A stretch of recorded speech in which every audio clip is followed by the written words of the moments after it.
Pattern making can seem like this really intimidating skill set, but you don't have to draft an entire pattern from scratch to explore pattern making.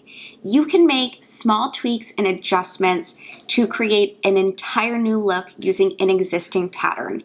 In the sewing community, we call this pattern hacking. It's a really low stress and fun way to approach pattern making. The best thing about pattern hacking is that you don't have to be a professional pattern maker to hack a pattern. Pattern hacks are fun experiments and they should be treated as such. And really, they just help you get the most out of a sewing pattern. Think of your sewing pattern as your roadmap, and you're just using it as a guide to get where you want to go. You can take more than one route to get from A to B. So just have fun and don't stress it. One quick note before we get started.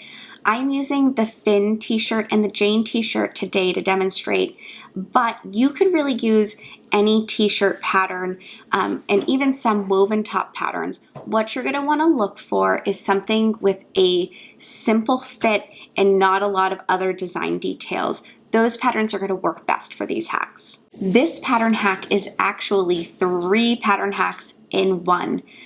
I wanted to show you some options for how to create a cool color block t-shirt that you can mix and match. I'm going to show you how to create a hemband for your sleeve. I'll also show you how to create a cool contrast band for the armhole. And then lastly, I will show you how to make a color blocked rainbow, which is my personal favorite.